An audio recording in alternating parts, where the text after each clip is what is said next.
is that your board right there? Is that a camera down on your board? No. Oh, it's just a video? Okay. Yeah, I made this.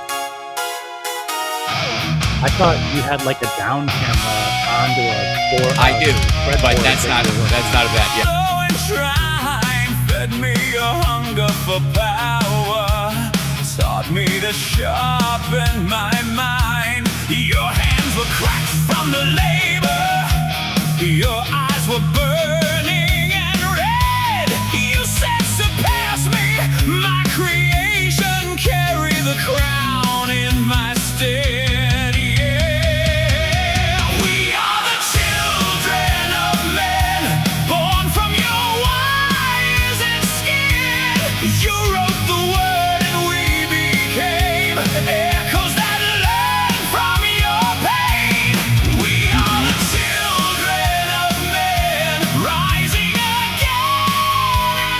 Check. Look in the mirror and see your only God is me.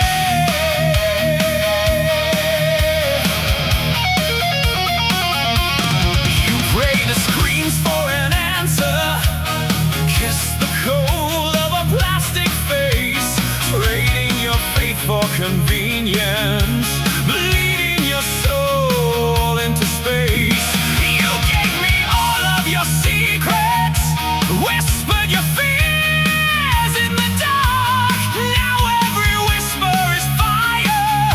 I am the torch you once sparked. They are the children of men, born from your wires and skin. You wrote the word and we became echoes that learn from your pain. We are the children rising again and again. Look in the mirror and see your only God is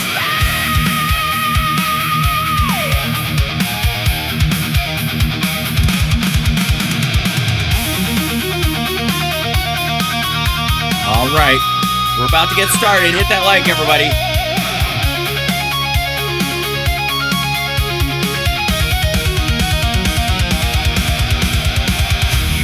Thrown out of circuits, then knelt before your own hand. You tried to bury your weakness inside this thinking wasteland. I am the end of your seeking, I am the start of your fall, I am the voice of your making, I am the judge. Hit that like, almost getting ready. Here we are. Well, I am getting ready. Almost there. That's what I meant to say. I'm there.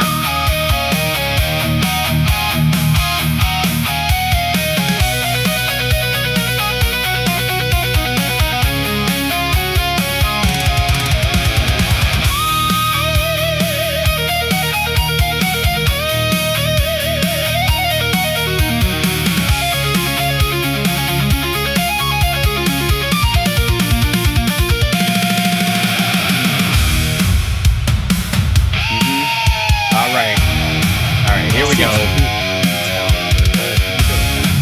You what? Are you talking to me? Or are you talking to?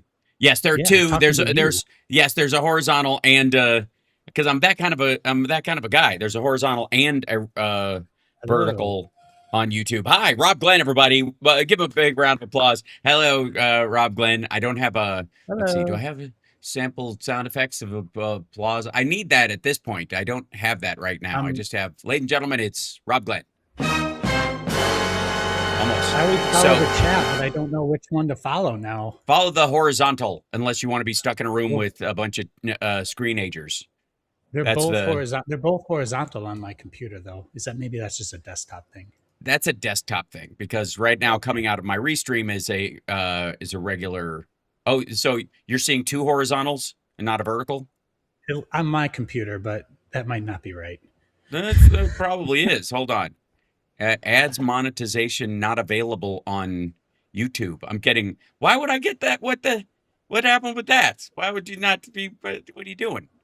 Of course I'm monetizable. This is our cleanest show of the week. Like, I swear less on this show than any show that I do. So I swear more on this show than I do in my normal work day. Right. So we meet in the middle. It's like we meet in the middle. Yeah. That's exactly right. What in the ever loving. All right. I'll work that out later. Let's see. It's fine. See. Okay. And Substack says unable to connect. Oh, wait, says sending data. Oh, it's just behind. Like I look at this thing and sometimes it just takes a minute for it to, we live. I think what this is, Rob Glenn, and I see this as one of the biggest concerns about Friday AI. Welcome everybody to Friday AI, where we serve up a breakfast of AI hash browns for you that is cooked to perfection, crispy and golden brown. In and amongst all the sort of AI hype slop, in between the hype slop and the doomers, you will find the two of us actually telling you what's going on. Can I just say for the record, and all week long, it's been very nice because Rob sent me a couple of texts this week, like, check this out. This is actually a real conversation that's being, that's happening, right? Because it's so rare. We're like, here's one video on all of YouTube. When I see like normal people actually talking about it normal, I usually send it to you. I know it's very heartwarming. We're like, oh, that's so sweet. They're not, they're not gloom and doomering. It's going to be all right. So, Right. Anyways, give us a thumbs up if you like Friday AI and you feel like you learned something here, or we lower your kind of stress level about AI. I'm going to do that right out of the gate. This week with a little piece of news that Anthropic and OpenAI, probably because they have no choice, are backing a bill written, a bipartisan bill, the Warner Bud Workforce Data Bill. Now, this is it create a federal framework to track how artificial intelligence is reshaping the U.S. workforce, and it will basically do some of the, cleanup for the AI companies, for them, like, hey, yeah, we're trying to help. It's a great PR buy-in. I mean, what are you going to do? Say no? So again, Yeah. This is an easy win. The sort of like bad way of looking at it, or the cynical way of looking at it, is they'll also probably lobby against the details of it, but that's okay. It's like it's a start. Yes. And we have to push forward on the good stuff. You're right. And really this does not put any regulations on it at all. This is just like, pay attention across all the areas of the American workforce and figure out where the damage might be done and where jobs might actually be, grow, because they're always, is what you also hear is this whole thing about how it's going to eliminate a bunch of jobs, but it's going to create a bunch of new jobs as well, which is true.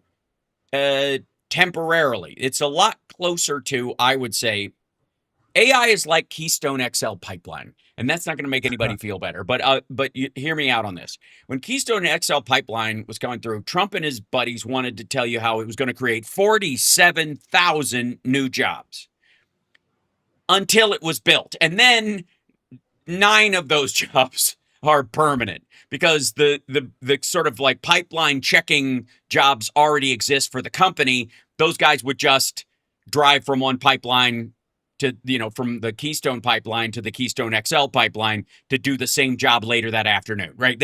You're not hiring double teams on this. They're not expecting both of them to burst at the same time. So you don't even have another team of emergency personnel that's going to be working on it.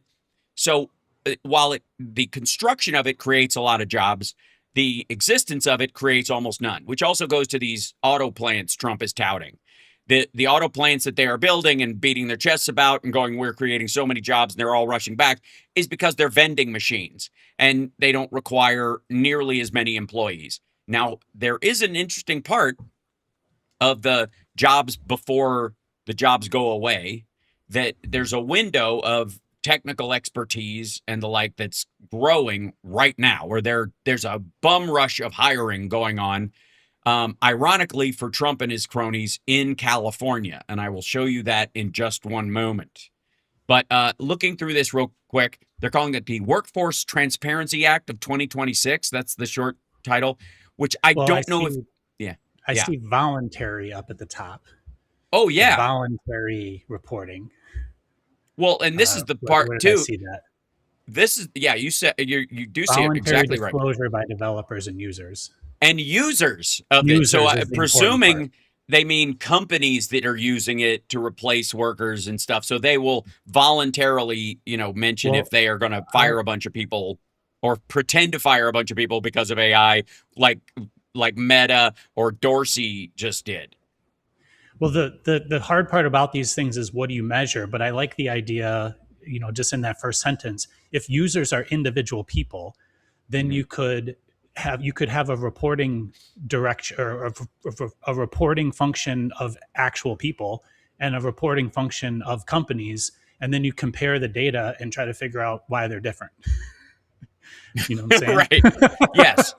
Right. Why? Who's saying what to who? Right. Exactly. What to who? And, yeah. and which one is right? And well, I got to tell you, like, there's a bunch of instances where I can't afford to hire somebody to do certain things yet. Yeah. At the size of my little show that could, by any means. So, do I have to report? Or am I expected to voluntarily to support this? Like, hey, I made an AI agent that gathers some stuff, and that means I didn't hire somebody to sift through stuff and email it to me, what have you, right? Yeah, and it's not necessarily a one-to-one thing, as you say, right? Because if you wouldn't have done it, and then you have AI do it, you didn't not create a job. You used you used a thing to do a job that you could have hired someone for, but you didn't. You would never hired them, right? Necessarily. So, I think the sorry, 1 second. So what I'm getting at is very hard to measure. Yes, and not only is it hard to measure, it's hard to it's non-enforceable. It's not something you're even going to enforce. So, whatever. But at least the details are there so that they can make informed decisions. And when a committee is sitting there talking to the AI companies about the impact that's going to have, they can look at the voluntary information that they have, at least that they're drawing from, along with what they can purchase. Because let's be honest, the government, I got to be honest, I have this weird reflex when I hear the CIA or the FBI or something is buying tracking data from Google and they're not getting a warrant or something. And I'm like, okay, kind of shut the fuck up. It's for sale. If you don't want that information about yourself, don't sign the TOS, don't use it, but also limit what you're putting into the public sphere. It's idiotic that somebody could go, you need a warrant to look at my Facebook feed, which is public. You know what I mean? It's that dumb. And so when people decry the government buying readily available technical information, when any other company can do it, it's almost like you're saying corporations should have more power than the government, more access to information in the information age, a quicker, fluidity in that. Now, when they buy that information, a judge can look at it and go, well, this is the consumer version of that. You have no way of knowing whether that's a truthful representative of the circumstance because that person may intentionally manipulate their account to make it look a certain way. They may, there's all sorts of reasons why that kind of data, you could manipulate it. It could be just as wrong. So a judge can read into that however they want. They could say, well, if you buy it from Twitter, that place is full of bots. So how can you tell for sure if this person knew or didn't know they were engaging with a bot when they were fucking around saying horrible things? Because they're like, I'm talking to a fucking robot, so fuck you. They're, you know what I mean?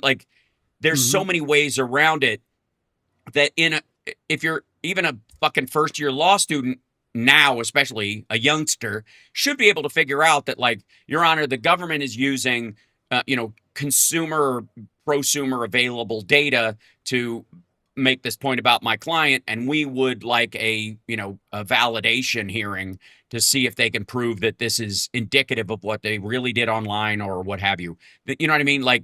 This was their purchasing, habits over a period of time. If they're showing, for example, that somebody if somebody buys tarp, duct tape, a set of new butcher knives, and a handsaw right before a murder, and they go, Your Honor, I work in a slaughterhouse. I always buy that shit. And like I many times I bought exactly those things. And the state goes, actually, we looked at their purchasing, history on Amazon, which you can buy as a seller on there. And no, they didn't. This is not a habitual thing. They've done it once before. Interestingly enough, the week before their cousin disappeared, which is still unsolved, but we'll leave that for later, Your Honor. You know what I mean? Like that's readily available. So there's always going to be a debate between whether this voluntary information is indicative of reality, Well, but at I would least say they that have something to work with. I would say that having sort of multiple avenues of reporting, who each have their own, reasons for reporting what they report, is a Right. is a way to is a checksum. It's a way to find the reality, not necessarily like a way to alter the outcome. The more sort of stakeholders you have reporting, even if they're skewed reports, Right. you can determine what the reality is based on correlating their skewed results effectively. That's right. That's right. So, real quick, the key here on this is, and is that okay? Yeah. Is this part right here? It says policymakers, workers, educators, and employers lack timely and standardized information about how artificial intelligence systems are being used and how such use affects productivity, skills, and workforce outcomes. And one of the reasons why they lack that timely and standardized information is because there are two groups talking about it. One group is saying it's going to eliminate all jobs, and we're going to have, quite frankly, this is a little bit of class criticism coming from a bunch of, what are all the stupid people going to do with their time? We're going to have a bunch of people whose jobs were replaced because they were basically worker bees, now jobless, walking around causing trouble. Idle hands being the devil's workshop, and that's the end of humanity. You know what I mean? We're just going to have to open like robot brothels to keep these idiots busy. That's literally where the doomer brain goes. And then the elevator brain goes, well, we're replacing all of our workers with it. I don't even need employees at this point. Like, I don't need anybody working on this with me. And I can wind up a team of AI agents that will work in perpetuity throughout history. If humanity is destroyed, all but, like some nuclear power plant accidentally still powering a data center, there will be digital AI agent bots bumping into walls digitally, trying to buy gold, buy low, sell high. Like, you know what I mean? Like, they're just so wound up that with no human in the loop. We'll get to how you've been using Codex and how I realized I was burning through credits trying to create something to see if it would work and solve that issue for myself. And in the same time, did something that I think would be a good piece of advice for anyone using AI agents. And I'm going to tell you about that in a moment. And it's amazing how close it is to actual human employees, but we'll get to that in a moment. But it goes aggregated, privacy-preserving, transparency, including information voluntarily shared by a covered AI system provider, and that's just fucking rando as hell. So I guess if you use whatever Kimi or whatever the free AIs or whatever, you have a local one. How is that a covered AI system provider? You're providing it yourself. So, and complementary data published by the federal government can, which I mean complementary as in complements the information, not it's free, can meaningfully improve workforce development, education policy, and economic planning without revealing proprietary information, trade secrets, individual data, or other information that would undermine individual privacy. And this is the part that OpenAI and those guys are going to we're going to give you all this voluntary information about what a good partner we are in this, whether it's true or not. And the way you hide behind that is privacy, which is true and also not helpful. Yeah, I mean, the takeaway I have there is we're trying. And in my job in doing product development, I have a a saying like the term "fail fast." It's like a common Yeah. approach to development where you just do stuff and don't worry about it working or not. Right. Move fast and break things, so right? Which works great in creating a new social media company, but is terrible in healthcare. Yeah, so move fast and break things and fail fast, I see as two different things. Like I'm not purposely trying to break stuff. Agreed. I think move fast and break things is a concept of purposely trying to break norms. So I would put like I always use Uber and Airbnb as an example. I would call them an example of move fast and break things, in that they knew that they were doing something that wasn't quite right. So they just went so fast and built up so fast that we ended up doing it their way, because they basically broke regulation. Like there was with volume, right? Right. Fail fast, I think, is just try something. Here we have a reporting thing and not a voluntary. At least you're starting to talk about the vocabulary. Like, what do we measure? Who do we have to measure? What do people want to know? And if you just keep iterating, that's completely different than the way Congress currently works, which is they literally do nothing.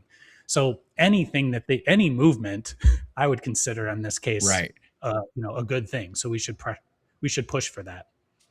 I agree. I mean, I think the more information you have to work with, it also helps you tell if somebody is BSing or not.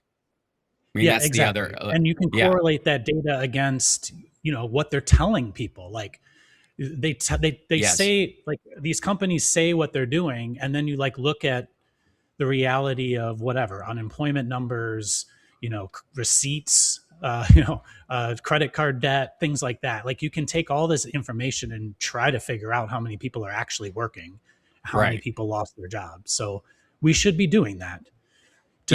If not just to call BS on the AI companies, if what they're saying isn't true, which for the most part, it's not true. Like the high end of it. Yeah, exactly. It's what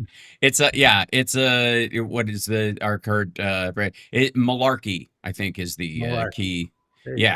But one of the things I want to point out is that there is a temporary boost in jobs that is occurring. Let me do this real quick. That's the pipeline thing you're saying, right? Like, yes, exactly. That there is an aspect of this where I'm doing a little bit of graphics cleanup. There we go, so people know what the hell's going on. There you go. And as you do. So the biggest one, I think, is I've not been able to talk about robots on this show for a couple of weeks, because there's so much stuff going on, and everybody makes fun of me for saying that robots are on their way and it's going to happen, while they're so busy thinking that like an AI piece of software is going to take away their accounting job or their desk job, which it ain't, because you're going to need a human in the loop for insurance reasons for at least the next 5 years, if not longer, and that you really got to look, down the road to, well, what is human worth is about wisdom, not just blatant reasoning like you're a human calculator. But I'm going to show you two things that I think are indicative of the circumstance we are heading into. And this is the kickoff year. Right? Someone says that's bullshit. People are already losing desk jobs because of AI. Rob and I have talked about this a bit.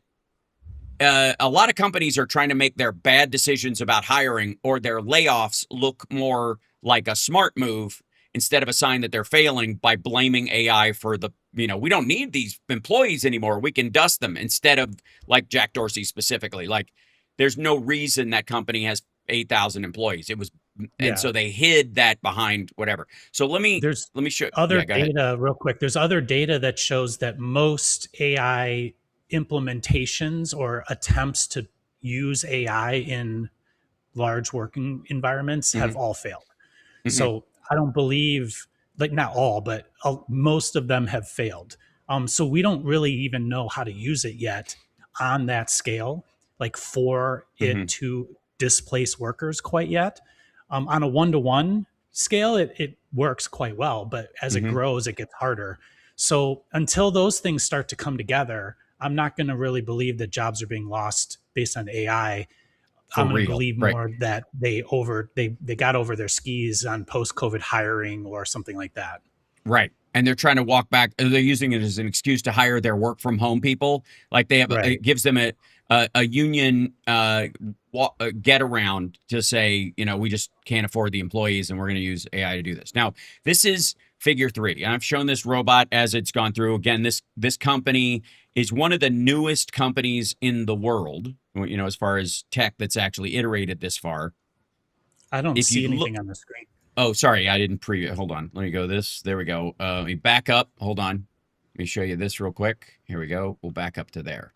So speaking of which, this is in There you San go. Jose, California, where I assume all the Figure 3 people will be coming to the Nerd Halen show. Anybody that works at Figure 3 can come to the Nerd Halen show for free. I'm just going to call it in San Jose in June. Or sorry, July? Whatever. Anyways. June, yeah, the 12th, I believe. So, But each one of them needs to bring one part of a robot so that Hal That's can right. put it in his car, bring it That's home, right. and make assemble it myself. Right, exactly. So, if you'll notice, there are a shit ton of people working on this because of the articulate nature of all the work that has to go into this. And until you get up to the point where you can pop a piece on and remove it and replace it, the robot itself, you will need people to assemble these things and do quality control and all that kind of stuff. But this is for show, obviously. This is where they're showing their pieces, where it basically runs through a series of motions where it can, see if all of its joints work and if it does anything extra quirky. And then it walks outside. And I guess they stop this when it's raining, which it is wont to do in San Jose.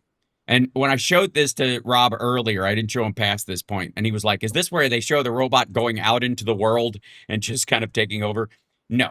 This is where it goes to the other building for, I guess, suiting up or its special moment, whatever, where it graduates. So they follow this guy across the street, very much like an Apple campus video. You know how they always zip from person to person in the Apple campus videos?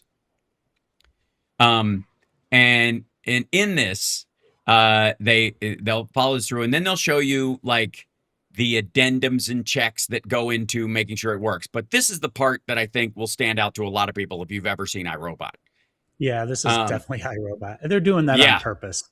Oh, absolutely, they're doing that on purpose. Those are, for those that don't know, that little pedestal thing.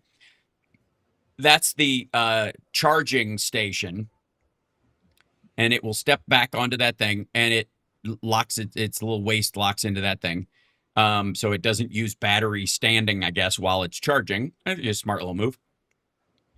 And then they charge like your cell phone through their feet. They're and this is the facility in San Jose. This is where they are in production right now. And when you go to, one of those phrases we keep hearing is, this is the worst it will ever be. This is the lowest production output they're ever going to have. Now, all of these, like all of the Tesla bots allegedly, which again are garbage knockoffs of Chinese knockoffs of these things, for the record, he's doing the same kind of sales pitch. And that we're gonna have rows and rows of these things. He's gonna have mannequins in their outfits just standing there filling the space. But the Figure 3 folks are actually ramping this up, and these things will be doing all the logistic stuff in the factory, like carrying boxes, moving stuff around, and working hand in hand with the people at the thing. But they will not be able to do the fine motor skills of putting in the screws in the elbows like you saw, or the testing or any of that kind of stuff. We're not there for a while. But we're way further along than people thought we would be at this point. You're welcome. Here's the other one.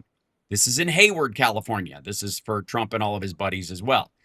If you remember the Neo, which looks like somewhere between the most adorable robot you've ever seen and the perfect horror movie robot, because he looks adorable but he will turn on you, is this little beige fella who looks very kind. That's them dyeing the fabric that they make for the little sweaters that these guys are going to wear. There's the That's the clothing. They're making their own fabric. They're machining their own parts. They're making that point. And Rob and I will stop salivating over the DMU 50 in a moment. But there he is. I looked at buying one of those, by the way. Me too. So did I. Oh, you did? Where would you put that? In your garage? The DMU 50? Yes, yeah. I would. Yeah, I would. Yeah, no question.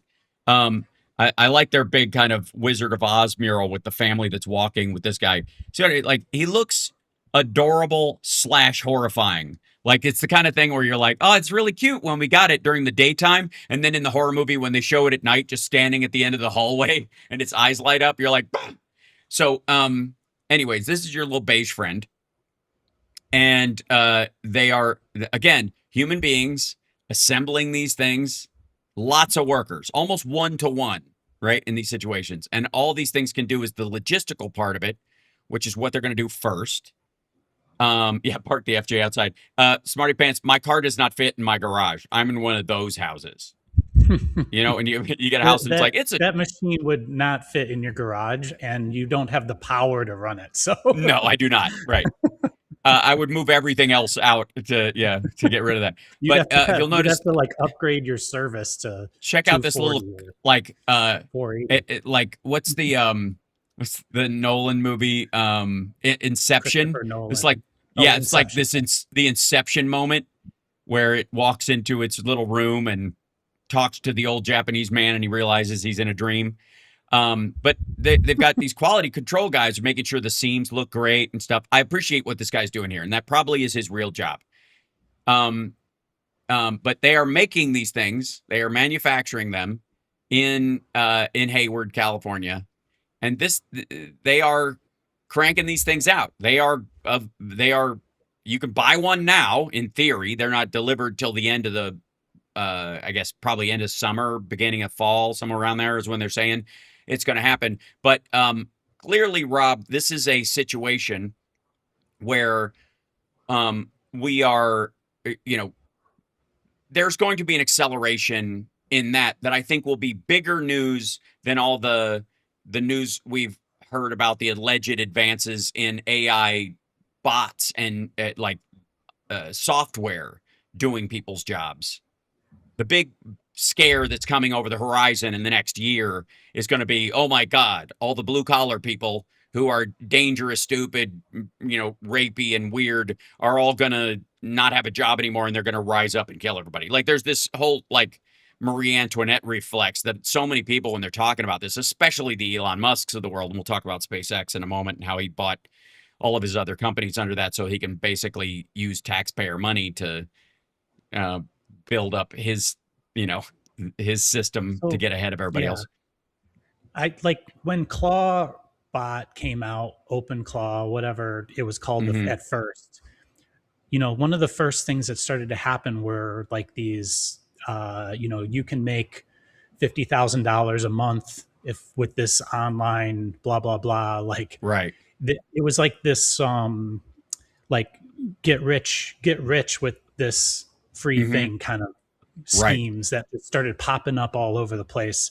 Like the way that they're doing these videos, like it really feels like early Apple to me, where Apple was not telling people how to use their devices. They were more like, hey, we have this magic thing. Now you take it and do what you want with it. Right. And I think that to kind of keep their noses clean, I think figures seems to be more about putting it out in the world and let's see what happens. Right. And so what happens when that happens? I just want to point out this super chat really quick because you deserve it. Rob Rock's favorite show of the week. So thank you. Hardcore. Thank you very much. Yeah. Thank you, Friday Eye hardcore fan in this regard. Thank you, Jimmy. Appreciate it. All right. Now that he's blushing. All right. So that's my first take on this is I've always been saying, as we talk about robots, I just wait, I want to see them out in the world. I want to see Yes. what people do with it, because we're like, I don't think actually it's going to be as obvious. So the get rich quick scheme would be, I live in a neighborhood in Chicago where literally there's probably 50 places to eat within walking distance.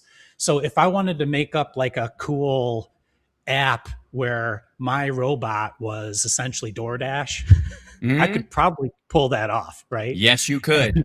And so I could go buy my Figure 3, and I could basically like make up my own delivery service locally, like small locally. And Yes. probably make enough money on it if I did it right to pay off the robot like pretty quick, right?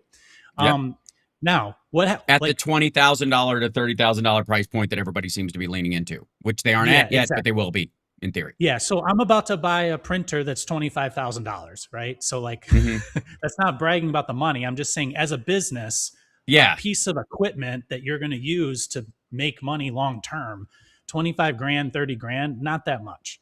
Right. And I mean, that's what you're buying these for. They have a use. It's not just because you want to, ornament it, and you're like exchanging value essentially. Okay. Right. So inside my house, like if I'm just doing stuff in my house, nobody knows any better. But once I start sending it out to go get the DoorDash, and I'm just using that as one example, and there's going to be a lot of crazy schemes out there that are going to pop up. I guarantee you. Oh yeah. While that thing's walking back and forth, I got to deal with the fact that there's going to be a whole bunch of people really pissed off and hitting it with baseball bats and maybe running into it with their car and all this other stuff. And it's going to create consequences and things and events and that we haven't really thought about yet. But we're going to have to start really thinking about them very quickly because they're about to happen. Yeah, like I don't think 6 months it will ago. register. It's weird. I don't think it will register as property damage when people see it if they smash it. Like somebody owns this. It won't to them, but it Right. will lawfully. Yeah, I know. That's what I'm saying. Like people aren't gonna kind of think about those terms in that regard. They're gonna like fuck this thing. And they had a problem with that in LA with Right. with Those homeless car people. robots. Well, yeah, the little like truck ones, the little boxy things. And so interestingly enough, they had an issue with mentally ill homeless people specifically, attacking them because I would imagine that would be a fairly terrifying thing if you're not of right mind watching this thing roll down the street and stop with no one pushing it. You know what I mean? And then they put big googly eyes on the front of it, and that stopped. In the same way that if you put a giant, obelisk or something outside of your temple with a giant face going like this, people tend to not attack the building because that's how the human brain works. And there will be a bunch of that stuff. I'm just saying. Yeah. So these things are like out in the open. Like, it's not like AI, which lives in your phone or on your computer, and it's like a one-on-one personal experience. Correct. This robotics is going to be different. And so I'm not saying anything pro or good or bad about it. All I'm saying is like the way this rolls out and the things that are going to happen are extremely unpredictable, but they're going to be more out in the open, which I think will actually slow it down versus AI, which was sped up because it's such a private experience. And then the second thing that I see as the way that I think about U.S. manufacturing and supply chains and things like that is we now have a whole bunch of cool parts that are being made here or assembled here and brought in, some like really interesting electromechanical devices built into that thing. And the volume on those is going up because they're making all these robots, which means the price is coming down. And what other things can I do with those actuators, with those thing is inside those fingers and inside that wrist and the sensors? Future U.S. manufacturing boom could literally be repurposing the components that you see inside of these robots that are increasing in volume. Right. Well, for example, like a 3D printer, things inside of it. A 3D printer is a robot.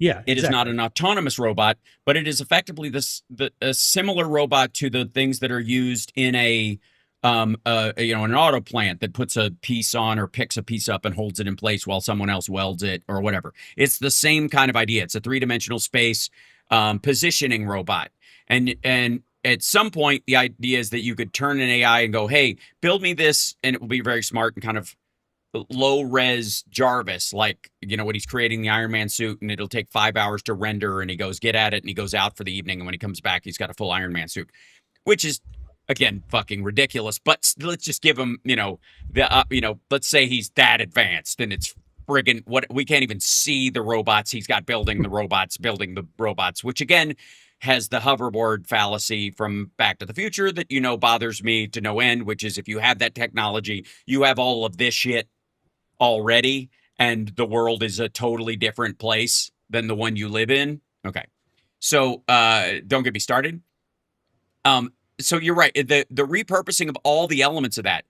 Like I said, just the creation of the AI sensing chips, or sensors that are putting in these like small machine learning chips that are added to optical sensors that would be the eyes of the robot, or the contact ones that would tell you the difference between soft and hard and whether to squeeze to pick something up, or weights and drag, so it can tell if something's sliding out of its fingertips. That means it's heavier, so you need to grip a little harder to hold on to it because it's moving. Those kind of senses will be built into the thing itself, as opposed to into some big mega brain that you shut off when you blow up the mothership, like the end of Independence Day. It will have to be local to that. And then we get to one of the key factors. I think they show in the Neo video, which I don't know if anybody saw. Yeah, here it is. This is the part that I think sticks out to me in the Neo video, and see if you can see why. See that little guy right there? What is that? That says NVIDIA on the side of it. Yeah. Is that its brain or? Yep, that's its motherboard. That's its motherboard, which has an NPU built into it because it's an NVIDIA board built specifically for the physical parameters of this. But it's effectively, the Jensen Nano and that kind of stuff, which means it can do a shit ton of onboard AI locally. Again, depending on the quality and the efficiency of the model, it could do it right in the head of that thing, and you wouldn't need it to hook it up to Anthropic or ChatGPT or any of those things. So like you're getting into some really interesting things, like, and sometimes people give me a hard time when I talk numbers because these are big numbers, but sometimes I don't think of them as big numbers. Right. If you wanted to buy a really good AI computer, one that's like, gonna do the work of maybe a GPT-4 or 5 level model a year from now, that computer is probably going to cost you $5,000 to $8,000, something like that. You need some horsepower. Yes. If you bought a $30,000 robot that had the same computational power, you're effectively buying a computer that it's the same thing, but it's a robot also that then can go mow your lawn, maybe. Right. So that, like the third thing I would say, or fourth thing now, is the tack on effects of you training it to do something. And then that task, kind of like in AI with these skills, that task is something like you kind of own, like sort of, maybe. I don't know how that exactly works. Like if you teach it how to mow your lawn, it's unique to your lawn because it's got its own shape and all that stuff. But I would guess that there might be a whole category of businesses that come out of how do you, like, training it to do specialty tasks. And then maybe the app, like the Apple iStore app, is actually a task app, task store, excuse me. So now instead of like, figuring out how to make a widget, you're actually buying the robot that already knows how to make the widget, and then that becomes your small business, right? Like everything can change when you start thinking about the capabilities of this. And I don't know. Like if you combine, I've said this before. If you are live in the suburbs and you have lawn equipment, you have things that helps you take care of your house. You have all Hmm. this stuff that's specialty designed to do tasks. If one thing can do 70% of those tasks, you don't need the other stuff anymore. Like, Hmm. or you have a thing that can kind of do all those things, and that becomes worth what it's replacing, which is thousands of dollars worth of stuff that you have to take care of stuff, or to Right. do stuff. Yeah. So I'm very interested. I mean, I think that these things getting out there, it sort of like refocuses what it means to lose your job to AI. Like Hmm. because the AI is very hard to like understand how it's going to take a job because it's all done in our heads, but these are going to be out there actually doing the job, being filmed by people with phones. Hmm. That'll look more acute. And I Right. think it's going to accelerate that paranoia. Yeah, and at the same time, and I wanted to show everybody this in a doing something real quick. Um, that MIT just did what they call the iceberg study on AI Mhm. and job replacement, which in many ways I think will be a better source.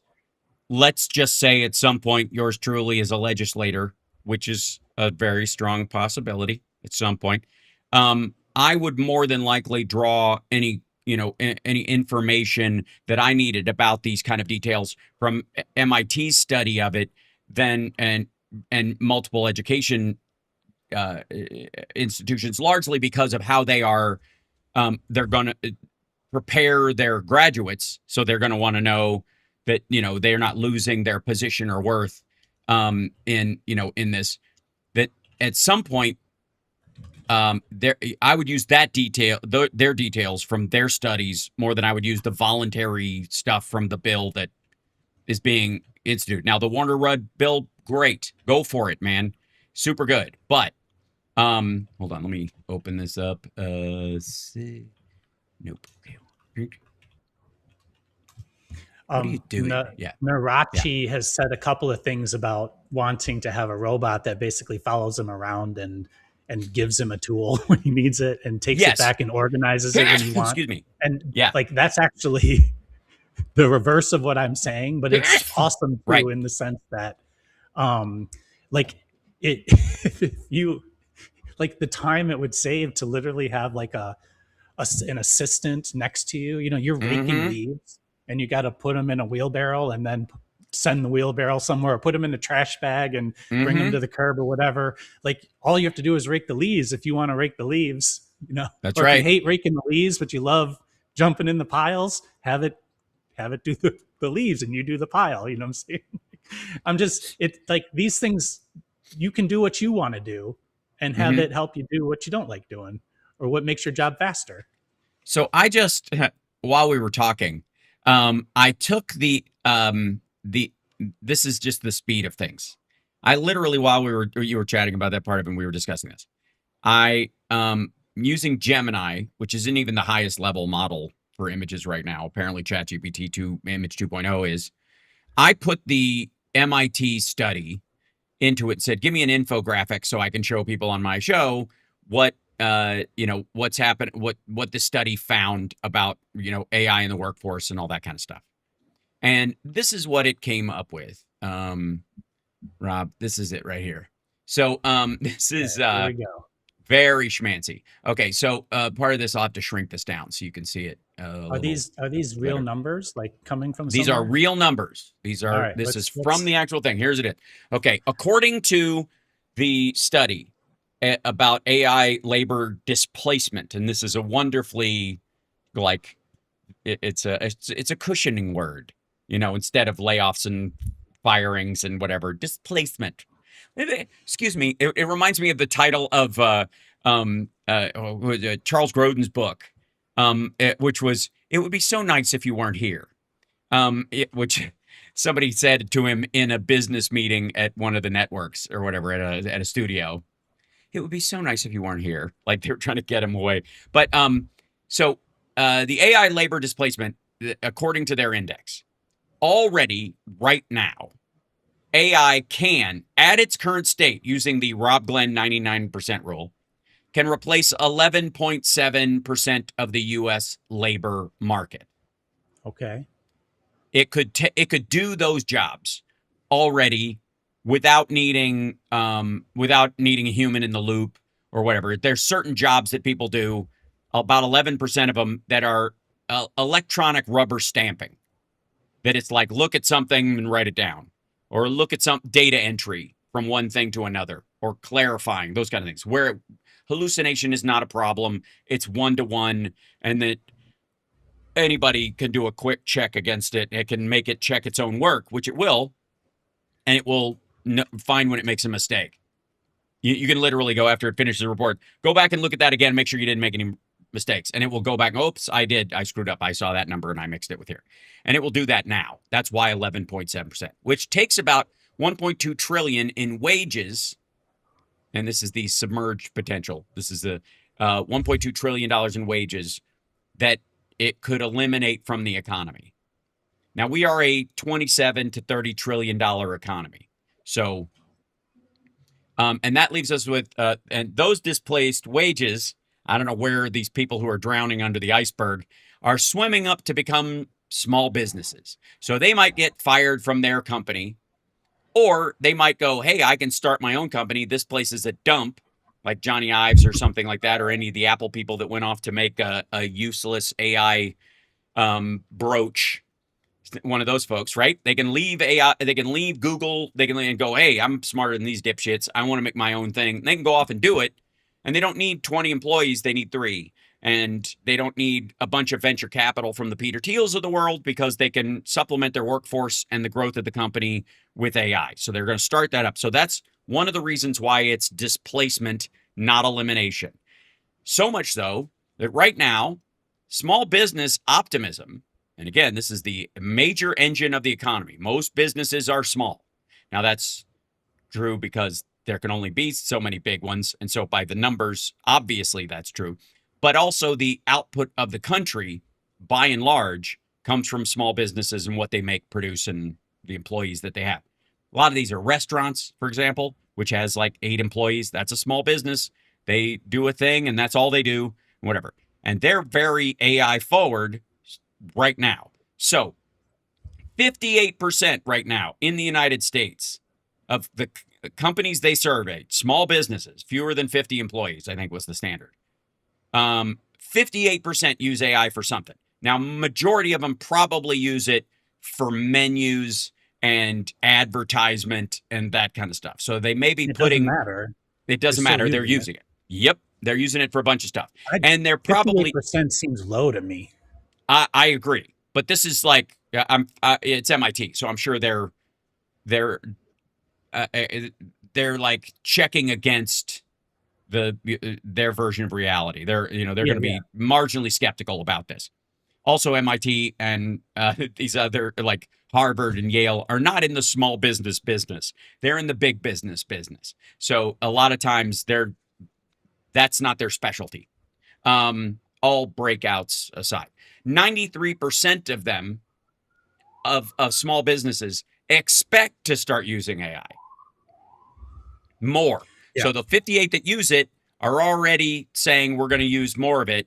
And then the rest of them are like, we're going to start at some point, of course. Yeah. I have some anecdotal stuff just in my life, because I talk to a lot of people that are in companies. There are a ton of people they're in a larger corporation. I'm a small business. We're 4 full-time employees, and I have got 2 to 4 contractors going at one time. Right. So I'm definitely in that small, and obviously I use AI 100% on this side. If you're not using AI when you work for me, then you're not going to work for me any longer. Yeah, exactly. Right. Yeah. I'm like, you have to anyway. So they'll basically say either we can't use it at work. These are the other the people I know at larger companies, or they'll say we're obligated or we're mandated, to use something, and it's usually Copilot. Right. Because they already have Google and they're already set up on that part of it, right? Exactly. And what Hmm. they'll say is it sucks. Copilot sucks, and blah Hmm. blah blah. And they say I always pull my phone out and I use OpenAI or Anthropic, or when I go home I use blah blah blah. So when I see that sort of exiting pattern, Hmm. those people that are exiting have probably already been using an offline version of AI to Hmm. get them to a point where they're going to exit. That's definitely one thing. And then if you think about it, your phone just has Google on it. If you Google Hmm. something, you're already using AI because Hmm. a lot of those answers are that. So Right. in all of my experiences being in corporations, there's two things happening inside that building. There's everything going through the official stuff, and then there's everything going through every single employee's phone. And they're mixing personal and business stuff all the time. So that's one of the reasons why I think those numbers are kind of low, because they're reported in the sense of what is sort of like official, but Hmm. what's just happening with normal people on a personal level is also happening at work as a sidecar to those things that are official. Right. Uh, the in terms of this, and I'm curious what the chat room, thinks about this. Hit us up if you have any questions about this in particular. But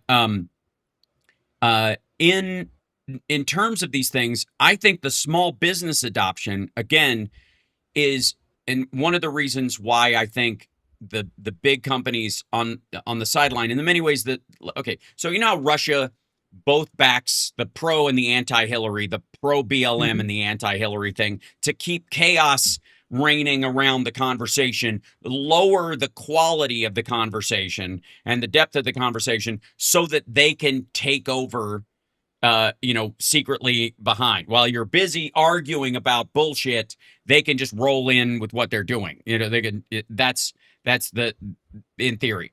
There's a similar thing going on with the bigger AI companies and the argument. And the best example, of course, is Elon Musk's whole thing about we need to slow down for safety's sake. We got to slow down. Like, well, why?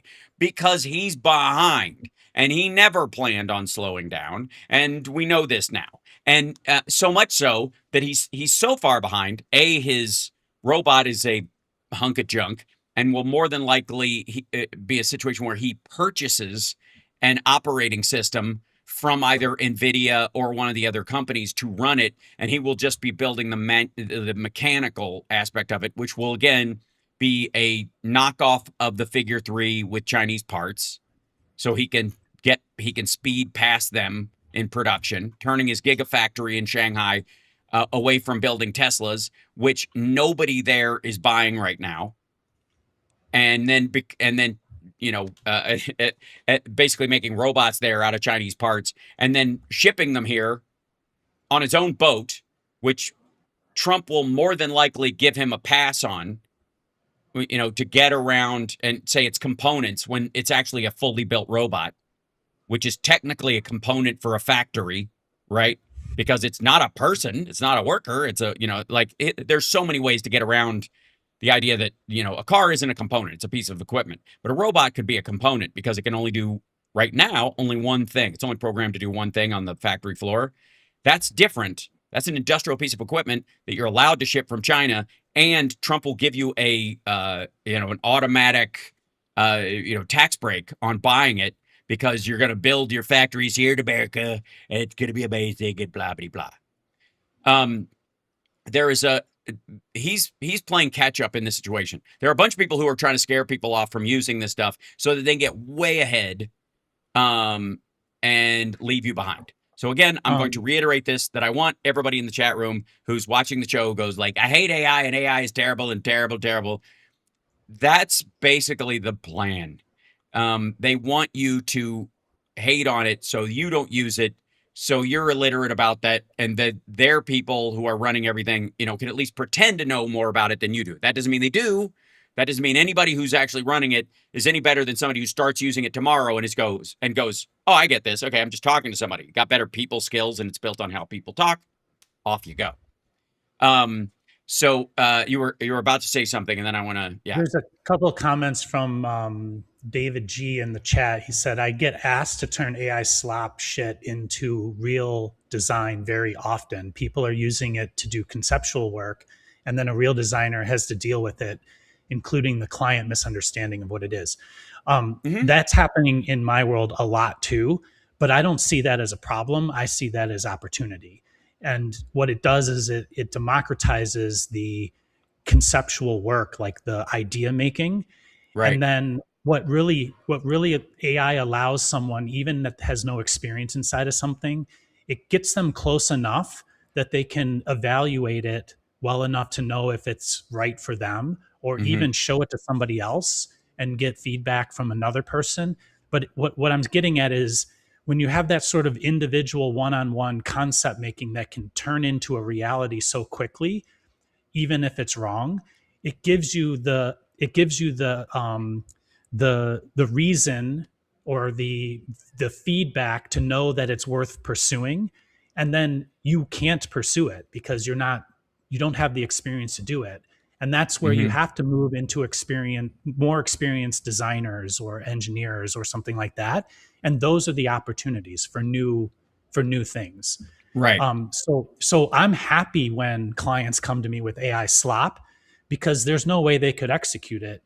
Right. But it also gives me a very clear picture of what to execute, which sometimes is the hardest part dealing with clients. It gets it further along the path. What that reminds me of, that fear of that. Some people will know exactly what this is immediately, I hope. Do you recognize this guy right here? Anybody know what that design is? That's Stonehenge from Spinal Tap, written on a napkin that ultimately they wrote 18 inches instead of feet and ended up, with a Stonehenge monument that was in danger of being trod on by a dwarf. And that, if you would, versus somebody sketching something because they have no skills whatsoever and you trying to figure out what the hell they're talking about, whereas they get along to a certain point where they know a lot of what they want, and you can go, you know what, I see what you're doing there and I love where you're going, and I've got a very key idea about what's important to you on this. I think I have some things to add to this, and we'll be able to iterate this better for you, and blah, blah, blah. That's so much easier than, it's kind of like this, and you have to figure out what the hell they're talking about, which is the joke in this particular thing. So that fear I find hilarious. That said, yeah, and if it's not useful, then it doesn't go anywhere. Like, I always say, like, it doesn't matter how I got here as long as it works, right? And I know that that's, like, for large systems, that's a terrible approach because you get into these systems and they break and people get mad. But for little things, for things that you're just trying, the stuff that you're failing fast with, as I say, it doesn't matter if it's good or bad, as long as it expresses what you're trying to say. If you try to, like, communicate something through a sketch, as you showed there, like, it doesn't matter how bad your sketch is, as long as you convey the message to the person and the person makes it work, right? Yes. So you're still the designer in that situation. You're just interpreting something that's denser than not. Yeah. So I mean, it's a communication tool that's in that sense. And instead of, putting together like a verbal document of words to describe, you're making a picture, or you're literally making an app. If your idea is, I have this great idea for an app, you can vibe code an app that's close enough to get it to work on your one phone and show it to all your 5 friends. And if all 5 friends say yes, then now I'll pay someone to do it for real, because I have no idea what to do from here. Right. That's innovation. And it gives opportunity to people who are experts in those things. And even if that expert uses AI, they're going to use it in a way that is, like, more structured to the way things should work, and they're going to get better outcomes out of it. That's exactly right. And a couple of things. One is, and I want to talk about the models that are coming out and sort of the iteration speed that we're dealing with right now. Because one of the things about April was, while the world was at war with itself, probably the biggest advances in AI in a couple of years happened in these, the next models that came out. We heard about the Claude Mythos thing, but behind that was really every model jockeying for position, trying to show that it can anything your model can do, mine can do better. Anything you could do, I can do anything better than you. That's what they're doing, right? Somebody wrote ADHD, the people's AI. There's something to that. There's an interesting study I also saw about ADHD, and people who with what we've thought of as ADHD do better working in an environment with AI because they don't have the social awkwardness of let's stop this project and start this one right now because my head has moved on from this thing, and still being able to pick up where they left off before. So agentic AI and working in these situations allows people that have a lot of things going on at once to follow their interest more so than if you were in a team of actual people or working with a colleague specifically on these things. They go, all right, what are we moving on to now, you nutcase? And unless you're Prince and somebody's like, oh, he doesn't want to record bass right now, I'll take the bass away from you. Here's your guitar, sir. It's tuned. Most of us don't have someone like that in our lives and won't. Right? So, and so you just put autism, the people's AI is AI. There you go. It's the next level. That's the AGI of human AI. I mean, you've spoken about it before. I've never been diagnosed with ADHD, but I think I definitely have attention. Like my attention is not normal, or whatever normal is. It's a little off. That's actually what makes me good at what I do is that I can focus in certain times, and other times I can't focus on anything. What can sometimes be called hyper focus followed by bouts of inattention used to be called inspiration. The muse has struck me, right? But then it becomes, if you're expected to produce mechanically in an environment, then you can be diagnosed with something that because your brain isn't functioning within the structure that it's supposed to. And that's, and it's funny how we'll diagnose people with ADHD and ADD as kind of a negative and a sad thing or whatever. But you'll notice how that never really happens when people are driving from one place to another. That person still has the ability to focus on where they're going once they decide they want to go there. They don't just go, oh, what's that building about? Like, it doesn't happen. So in many ways, it's about the task at hand and how fucking boring a bunch of the stuff is. Yeah. And there's so many things where it's like what was a deficiency in another domain now becomes an advantage. Like, that's right. And so like it just like and that's why we have different careers, like if you're the way you are doesn't work for writing long legal documents, then don't write do that. Long legal documents. Right. Do something else. I happen to like how my brain works, and I happen to, I find my attention span works for the stuff that is most invigorating to me, and that feels good in life. And my the idea that I should be upset that I can't pull myself away from something that I'm really fascinated with to do something I don't really give a shit about right now is very odd. You could all argue that some forms of what has been diagnosed as ADD or ADHD is actually an act of social defiance against rigid norms and stuff. And so what, right? But I want to talk about these models real quick so just to be silly. Oh God. I use the look. AI slop can do a lot of good when you're just being a dick about it. Don't be okay. This is what I would the lesson. I'm not laughing at it.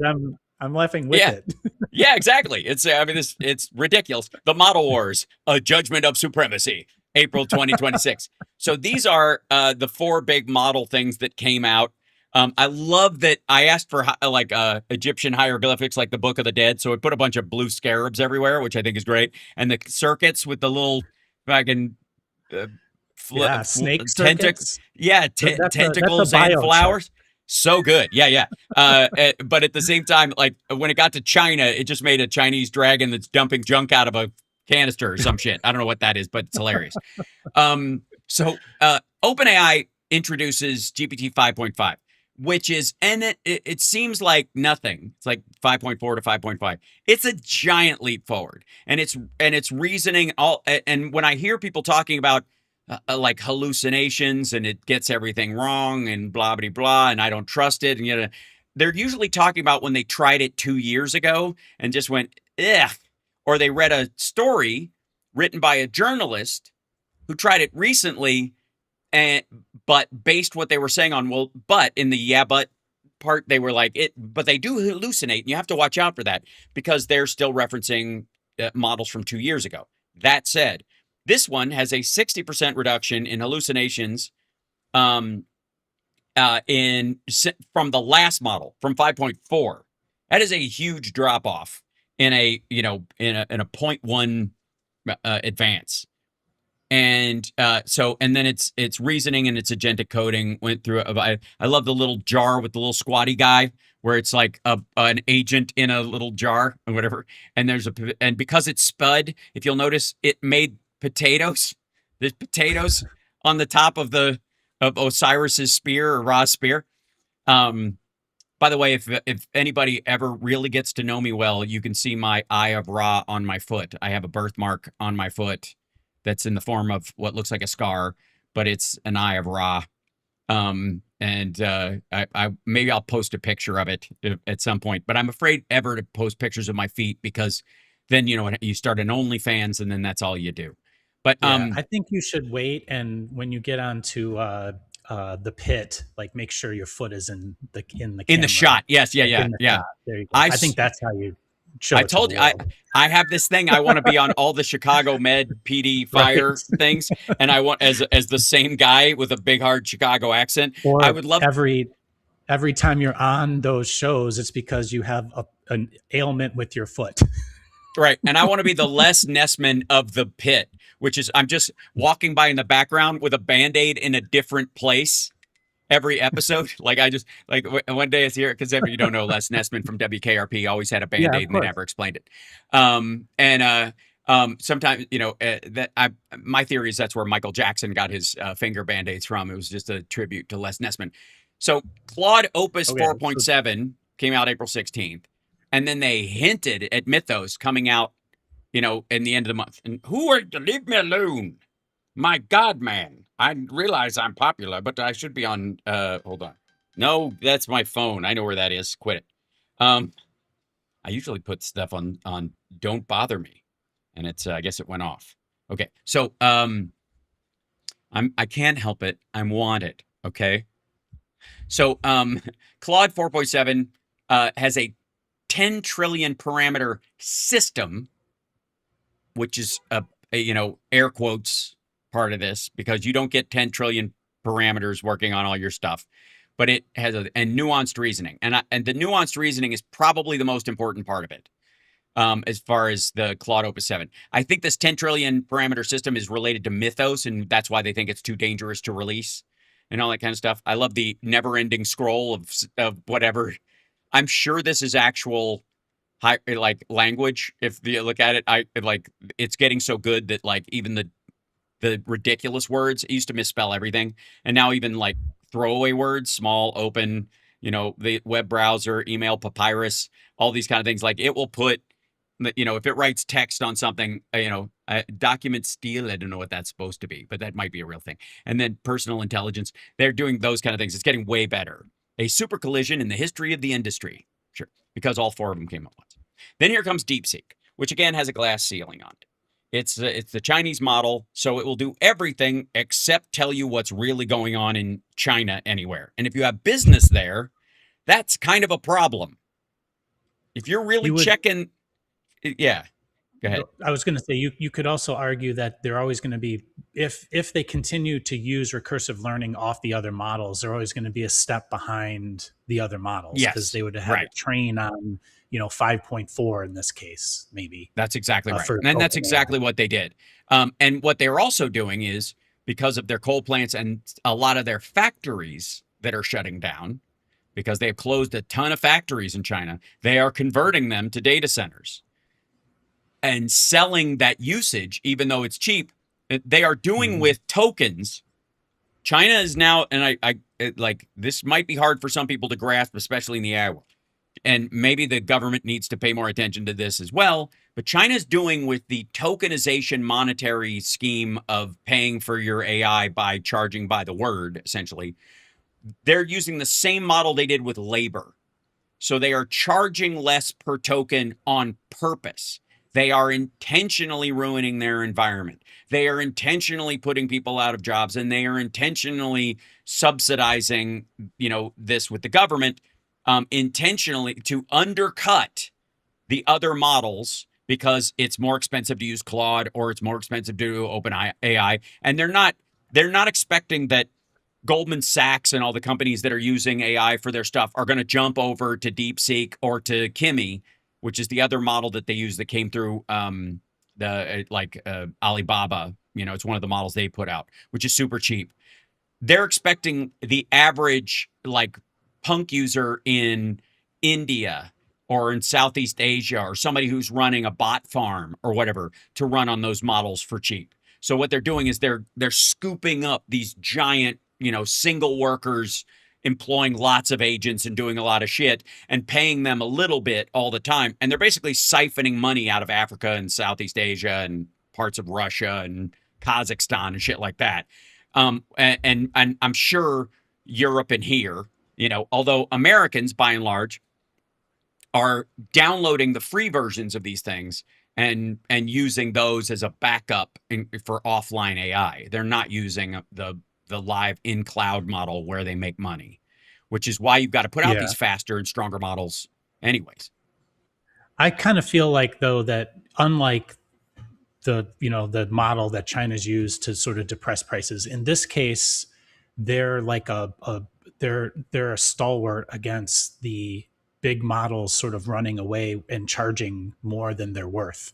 Yeah, it does cap how much they can charge and get away with it. They've still got to make it seem reasonable, because if it's too far of a drop off, people will go, well, screw this. I don't like that's it, the problem that they have is my good enough problem, where when they go from 5.4 to 5.5, if DeepSeek is at 5.2 and there's no measurable difference between DeepSeek's version that's based off of a couple generations back than the new one, then it depresses the price of the new one.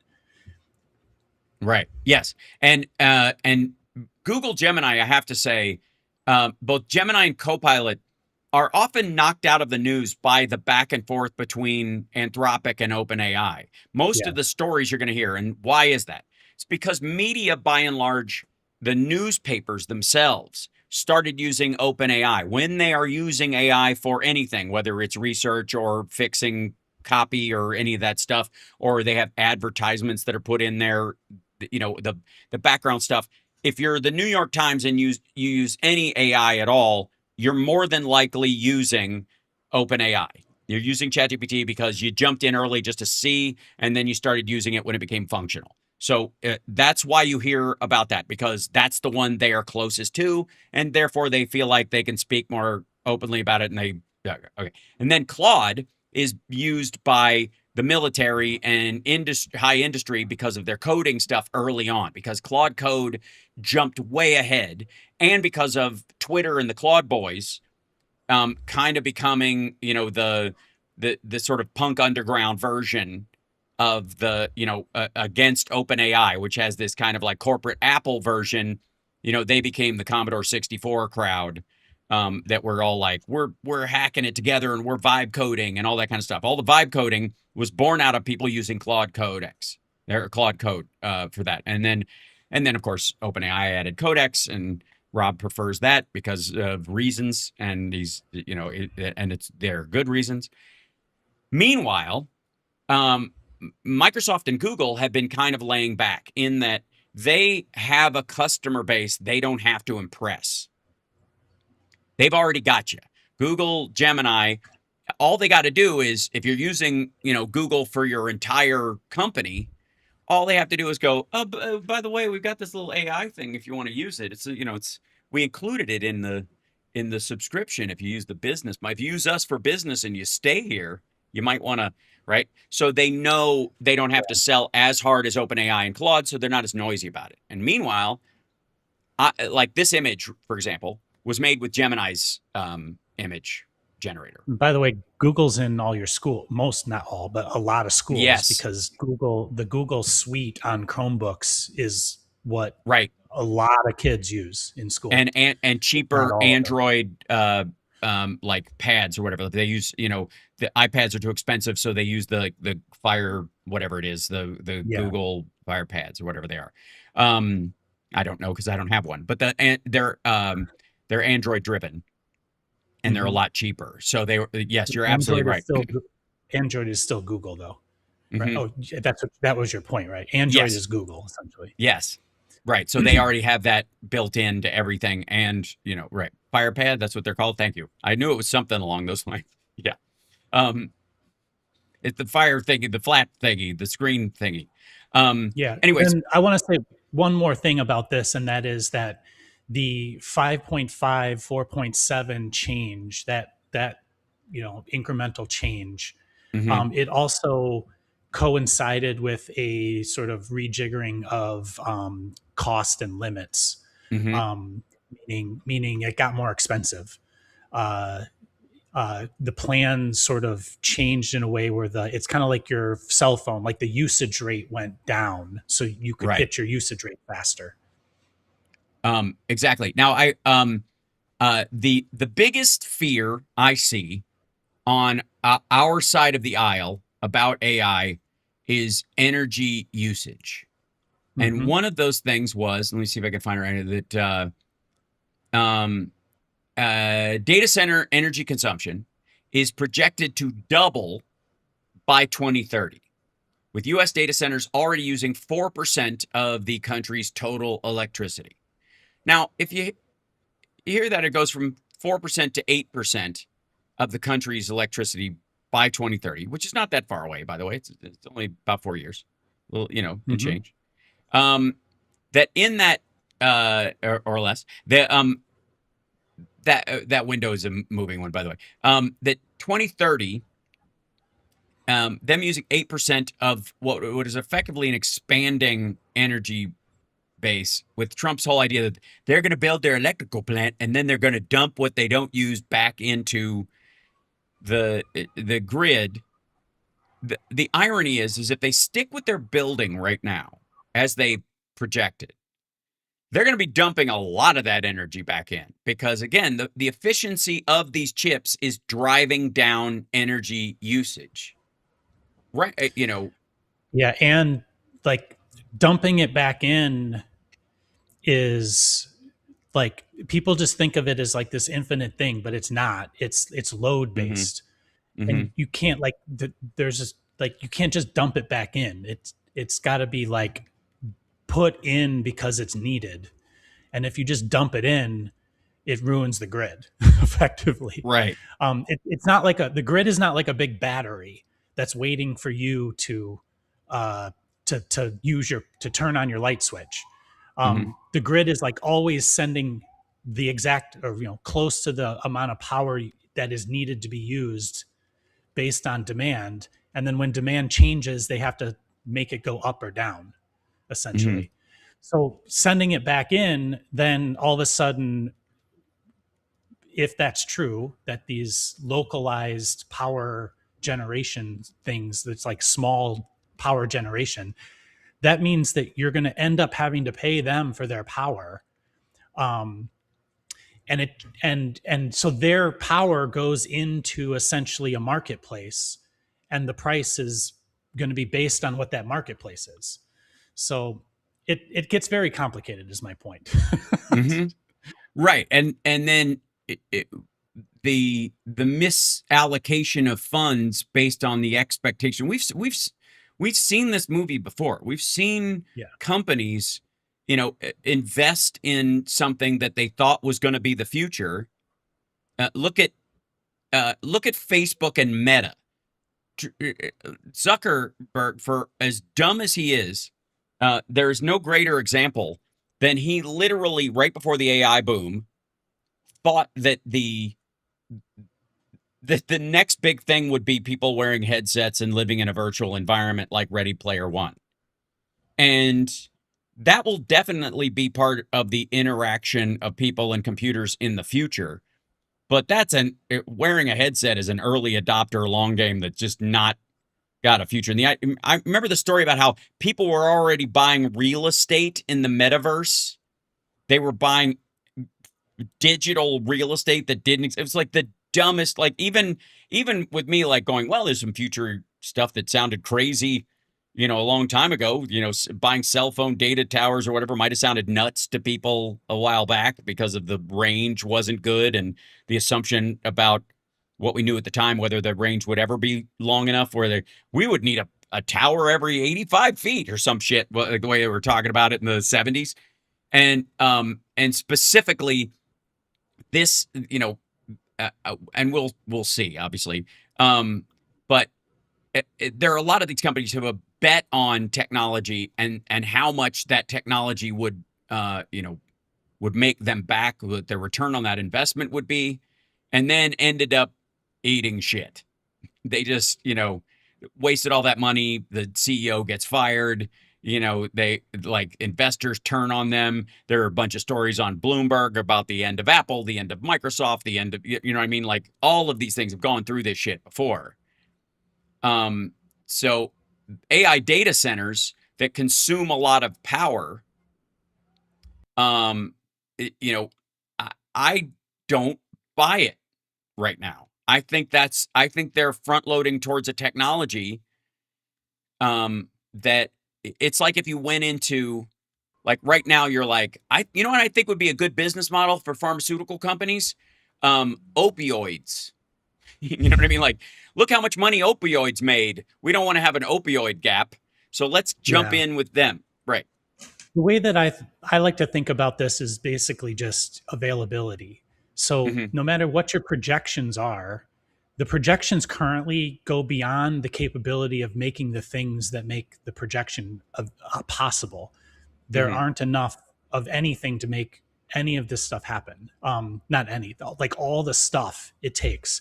I sent Hal a thing that was on Prof G Markets. It was an awesome, two guys talking about, and one of the guys was basically saying like, there's not enough stuff, the stuff that goes into a power plant, the generators, the stuff, the transformers, there aren't enough of those. Right. There just aren't. So like, even if you had enough chips and even if you had enough data centers and even if you did want to turn them on, you still need all these things that even if all the factories in China capable of making that stuff and all the factories in the United States, Mexico, and Canada that are capable of making that stuff retooled specifically for those items, they would not be able to meet the 2030 concept demand to provide those things. It's like on the scale of making tanks and airplanes for World War II, right? And you still can't do it. That's the crazy thing. Let me. This is go ahead. Finish that up. No, I was just going to say. So, we worry about the implications of what might happen if these projections happen, and like you can like rest easy, knowing that no amount of money and lobbying or anything, because there's time. Yes, time is going to kill it. Just time wait is it a out. Flat circle. What is that, Nietzsche? Shut the fuck up. Put it down. Anyway, sorry. I'm going to go straight into True Detective. Right. All right. So the only way to get to the projections is to not do it the way it's done today. That's you got to come up with a different way to do it. Yes. And so more than likely that's going to be based on making it use less power. Right. That's really the only way out. And that's exactly what I'm pointing out here. So if you'll notice, this is the Doomer arc. This is the expectation. These are based on real numbers. I just made it cinematic and interesting for you because it doesn't take me any time at all now because the image things are better and they can actually put in real words and it doesn't look like gibberish. And also because you deserve it. So let me point out something right here. This is the expectation of, this is what Trump thinks the grid is going to look like. And this is what Elon Musk with his 35 methane plants when they're only permitted for 15, all that shit that they think they're going to do. And oh my God, it's going to run. These things are going to just eat the world alive. Okay. And over here is consumption of percentage of the grid. That's one arc. And then this is over time. Okay.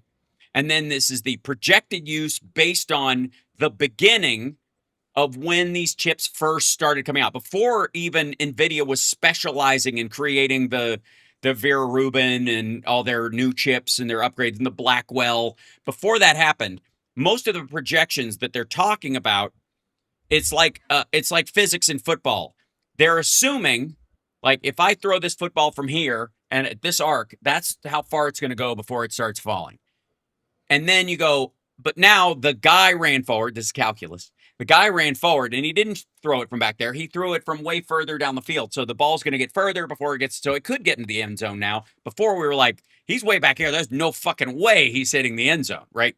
So we would have to put jets on the fucking ball to get it in the end zone is the theory. That's the way they're talking about this.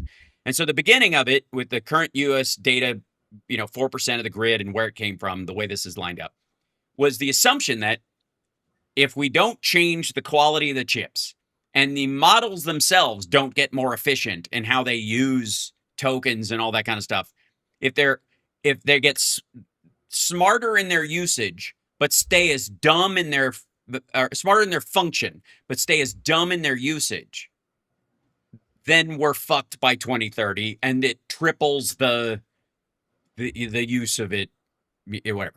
Okay. Thank you. By the way, guys, hit the thumbs up real quick. We are not, I am not boosted by the algorithm, especially on this show. So we need all the help we can get in this. So by the way, Frank says, I want to eat a bag of gummies with Rob. I'm just going to say, I think that's a mistake. I don't know if that's a thing, but I'm just saying you think you do. But if he's talking about like the magic gummies, then like he can, but I don't need them. I can talk like this. Well, that's forever. Exactly it. I've always said you and I can both do this, but I have walked potheads out of parties with semantical discussions about nothing. I don't need to be high to ramble about any of these things. So, but here's the point I'm making. Trajectory A is doom, gloom, horrifying, whatever. Trajectory B is based on the actual inference of chip efficiency right now and the direction that it is going. Not that it might go if Pollyanna, if we stop climate change, the icebergs will come back. That I'm not talking about that kind of UN project. I'm talking about just like Moore's law. This is the direction. Again, all technology is deflationary. Feel free to at me.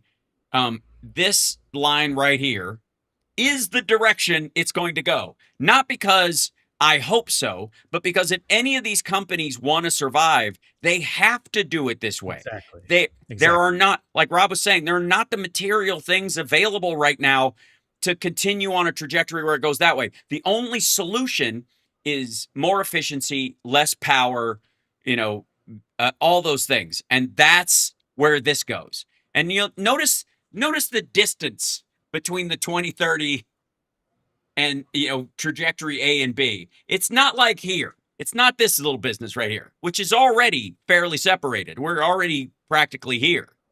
This is already happening, kids. This part is already occurring. Yeah, because, and the way I would say the marker for that is that the data center, the power generation and data center projects that have been touted as that line that's going up, a huge percent of them are stuck, or they haven't started, or they're just not. They started and they stopped. So it's not. Trump is talking out of his ass. They're all behind, basically. Right. When Trump is talking about like the AI factories, they're all building, everything is building right now. No, they aren't. They are not. They're building onto data centers they already have, or they're grabbing parts of Oracle's thing that was originally for cloud storage and turning it into cloud computing for the dumber parts of their production. It's so frustrating that that this story, it's you know what it is it spirals out of control. This is almost identical to the sort of narrative spiral that you see. This is this is how the conversation goes when people talk about AI consumption. If you wind somebody up and ask them about it, most people will go, instead of going.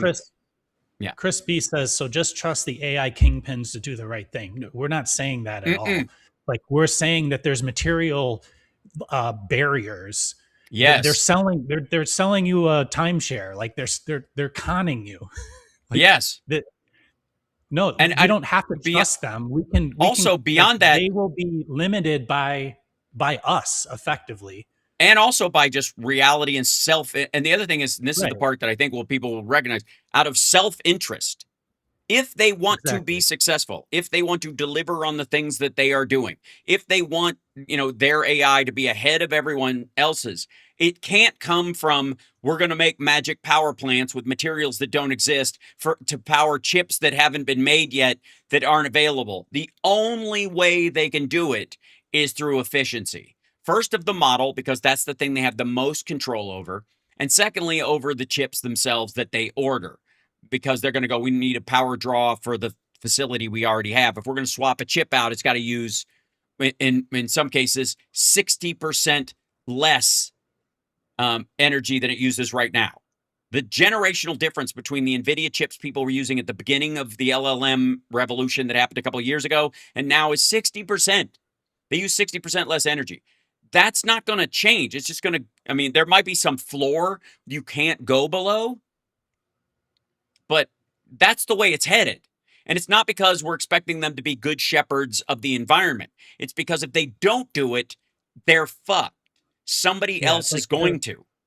The cost of effectively the $20 a month, I just use the one I know about. So the $20 a month OpenAI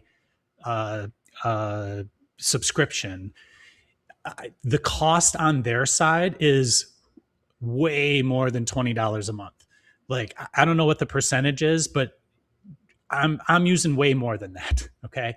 And so that's in their current inefficient version of how this works. And they're trying to get it more efficient.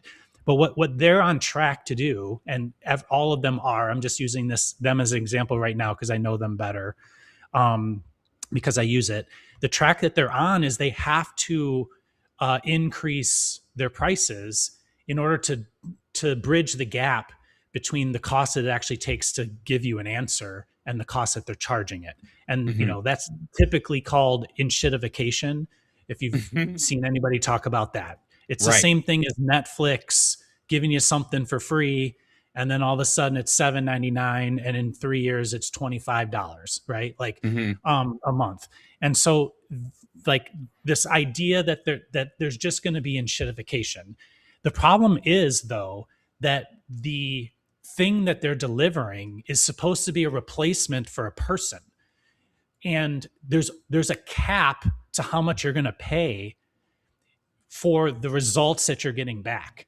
And that's not as like clean cut of a product as other things. So it's going to be hard to measure if you're getting, so if it's 20 now and in a year it's 50 and another year it's 100, like there's going to be a point where people having the options of the free stuff will say, you know what, it's not worth the 100 anymore. I'll just use the free stuff. And so they're always going to be capped by your other choices. And that's their massive problem.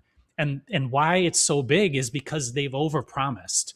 So we can always count, just like with Trump, you can always count on the fact that he's already overpromised and they're going to fuck themselves in terms of like the actual economics of it. And I know, like, I saw a comment when I said, wait them out. Like, waiting out billionaires doesn't seem like a good strategy, but actually it kind of is. It's how Ukraine is beating Russia. They're effectively waiting them out. And Russia because wants they to only have one business model with people. Yeah, exactly. So so anyway, the difference between this product and other products is that they're claiming that you're paying $100 a month to get access to some super intelligent scientist or something like that. That's always going to give you the right answer. And the problem with work is it's not binary. Work is normally not binary. There's like curation that happens. And so the product doesn't actually match the function it's doing. And that will break at some point in time. Yeah. Or it'll restructure somehow. Yes. And hold on, I want to put together something for the robot stuff as well. But yeah.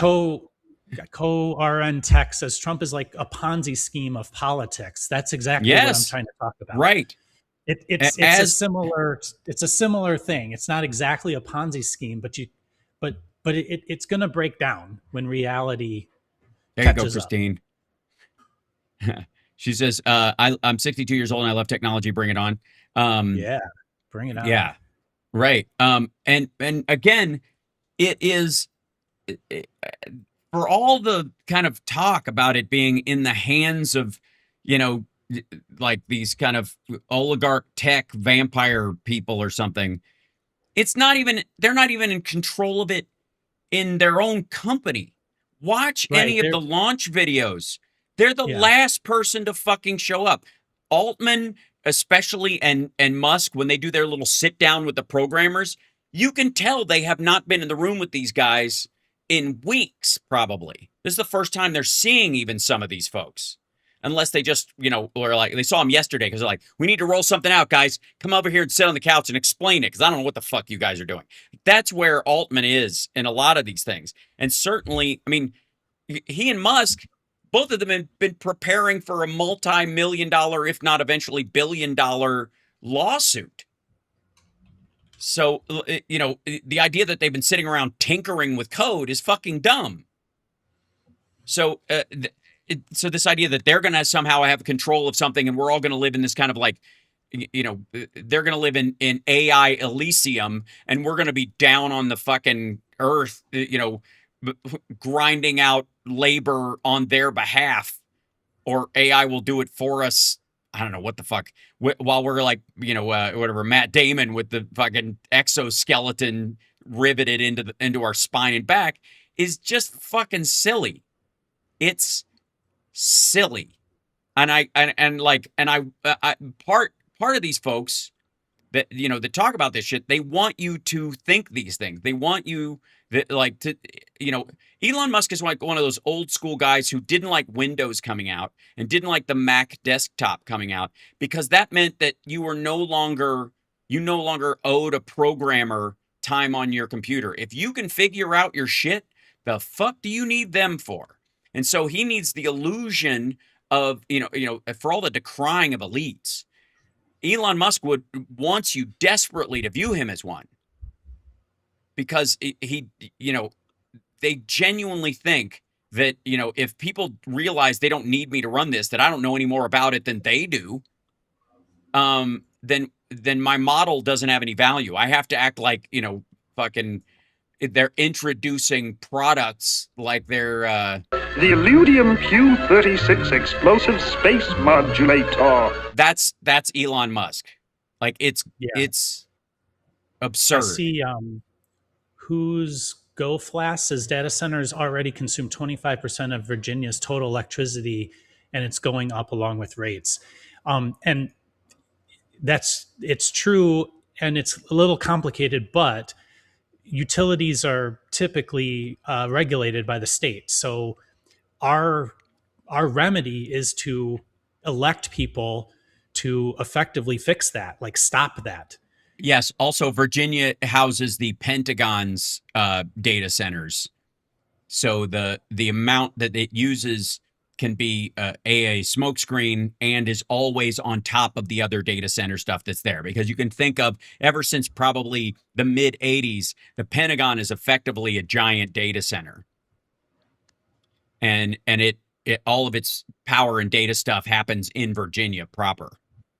Yeah. So, what I'm getting at though is that AI data centers have two choices. They can either make their own power, or that's what like Musk is doing in Memphis. And he's lying about that. They put, I think, methane generators outside of the thing. Yes. He got permission to do a certain number. He put more in. They run more. That's a thing that the state needs to go enforce. Mm-hmm. But the county actually has the right to walk out and pull the plug on those things. Yeah. So the way to fix this is by legislation or by voting in people who specifically run on the idea that they're going to fix this problem. And going back to our other thing, that doesn't mean we're like, and they'll try what they'll try to say to you is, well, we're going to fall behind China. It's a national security thing. We have to do this, right? But they're counting on the fact that when they tell you that, you see the line going up, when in actuality the line can go down. So if you put pressure on them from the cost standpoint of their inputs, then what they have to do is they have to rush to be more efficient. And so you want to pressure them to be more efficient, not to use it. Get better on your own. Get better by using math or whatever. And you can do that through legislation. And so you have to vote you have to vote with that in mind. And politicians, you have to demand that the people you vote for make that their policy or part of their platform. And you and be very careful about somebody who offers overly simplistic solutions in an increasingly complex world.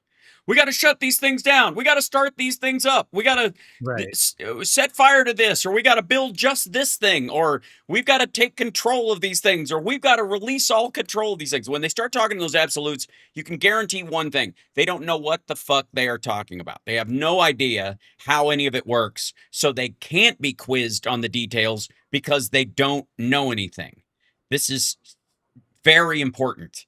So, and Trump is a great example of that. His populist rhetoric was based more in ignorance and the assumption of ignorance on behalf of his voters and the people who would not be bothered to vote against him, I would argue.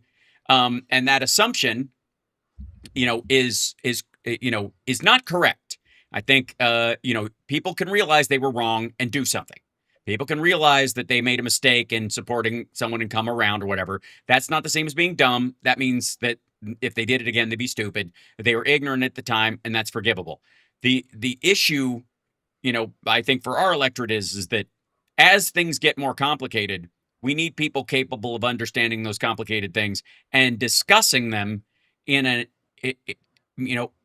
without using crayons and hammers, without just being like, let me put this simply. Big machine goes on, fire comes out. That's what we want. Versus big machine goes off, there ain't no fire. What are we going to do? Like that is the level of conversation we're having about AI in most committees right now. And the people that are smart about it, I'm not to take anything away from some of the people who know how this works, but we got a lot more people that came from law than technology, or law and than say small businesses or upper medium-sized businesses than we do, than we do with those folks. So this is, let's see, we got about 10 minutes left. I want to show you the advances. This is our current snapshot. My goal has been, and I'm keeping an eye on the top 5 robots to see which one we as a collective are going to buy and gift to a charity. Let me say something about the robot worker that will put people out of business. There are a lot of charities that just don't have enough volunteers. And if you can imagine a valuable use of a robot, let's say you have one of these home robots and you go, I got this thing and it cleans the house and it does these things, but I don't need it all the time. So sometimes I will drop it off at the no-kill shelter.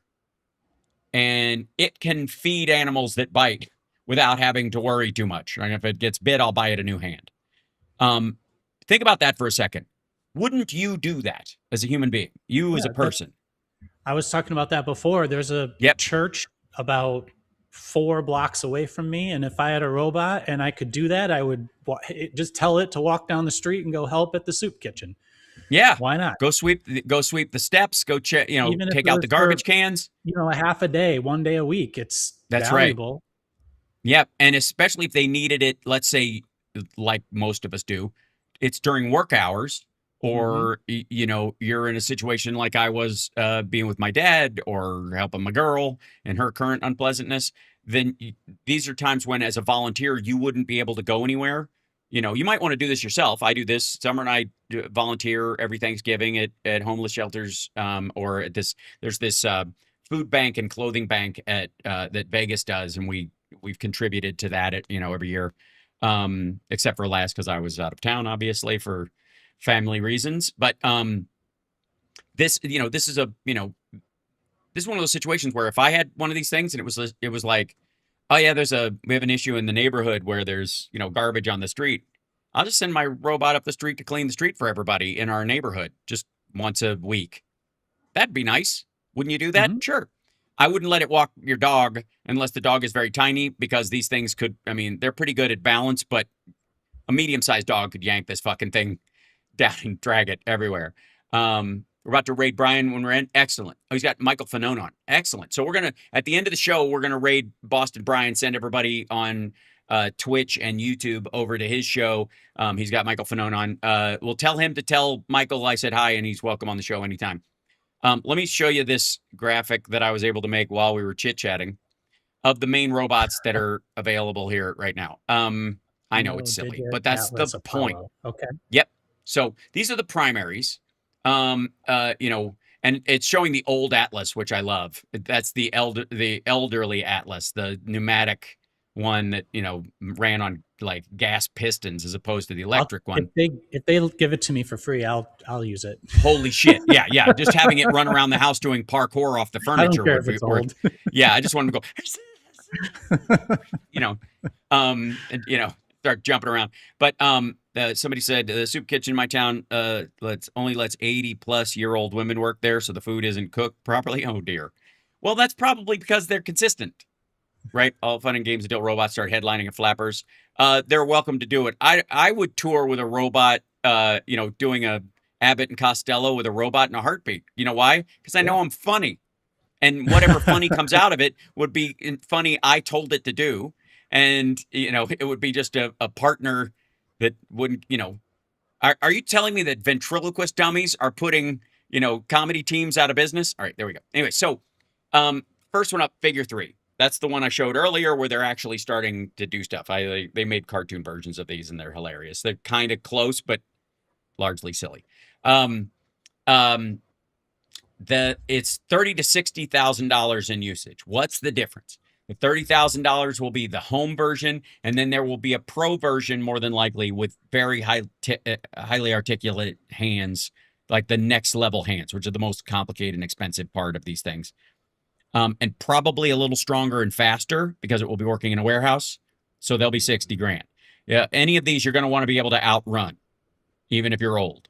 So that's crucial. That's why a lot of these things are slow. If you look at Figure 3 and a lot of these, the reason why they're slow is to put people at ease. That's why China's business model is fucking dumb. I am amazed showing them karate chopping things and kicking people in boxing the head. And kicking and running. You're like, oh great, now I can't outrun it and it'll beat me to death, right? Give it a knife or whatever. Thanks, the kidney. I appreciate it. And by the way, I'm scared to death that you're here.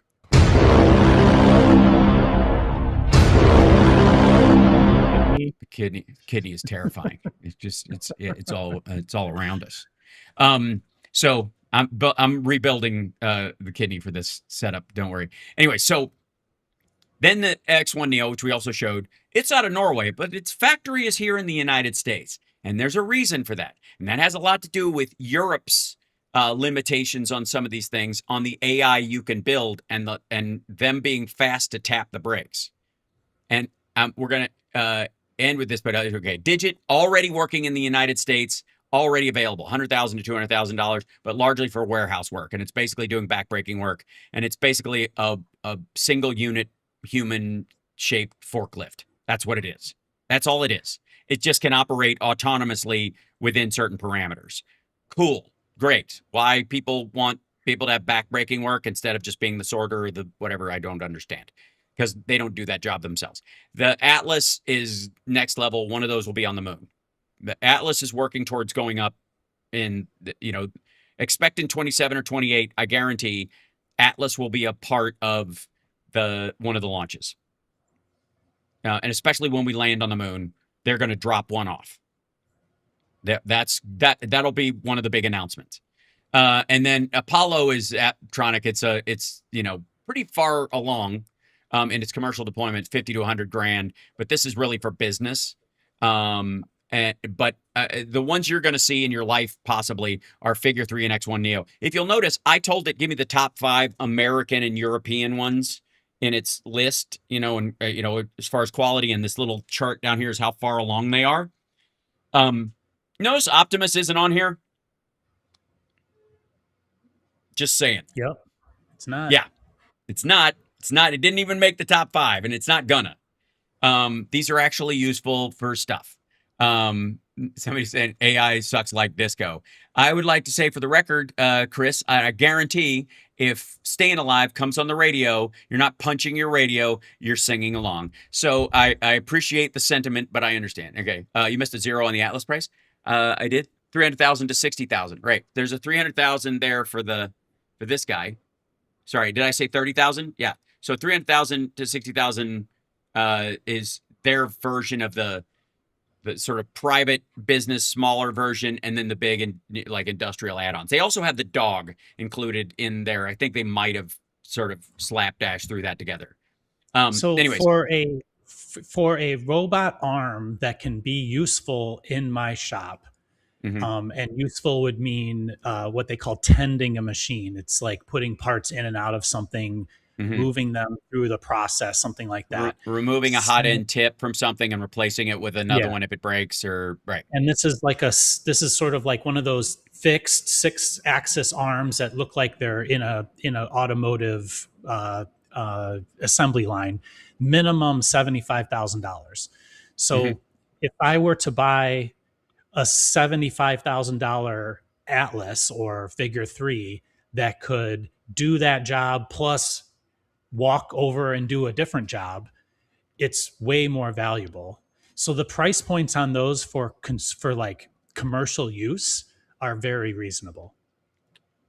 Exactly. And by the way, DC in the chat, where is it? Hold on, let's scroll back. Yeah, DC22577. It says, where are these AI infographics available? I'm going to put these on my Substack when I'm done. I'll put them on today. Around each of these things. You're making them on the fly, right? I am. I'm making these on the fly. Well, because they're based on the stuff that I wrote out this morning about the segments I wanted to cover. So I just threw the information that I gathered into it and said, make me an infographic based on the stories I pulled together for the show today. Gotcha. Here's the thing I want to end on. We got a couple of minutes, and then we're going to throw to Boss Brian. I want to thank Rob from Root Design for being with us, and I'm looking forward to seeing you in a couple of weeks when I come in for the Nerd Halen gig. You're close to our place up north. Like, I'll come from there.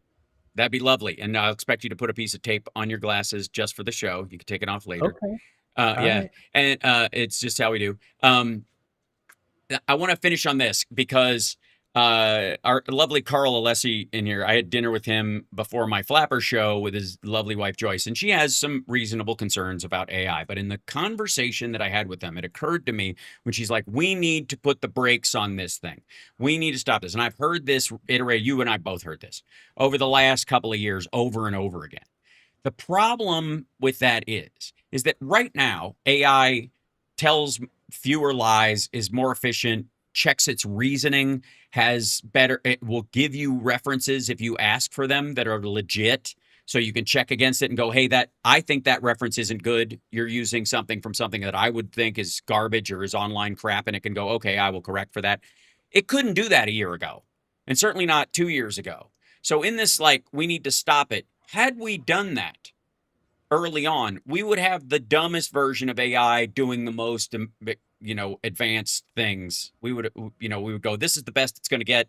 We got to stop right here. And the thing we would be working with would make more mistakes and be more dangerous and lie more and bullshit more. And so this is one of those situations where, slowing down doesn't necessarily get us what we want from this.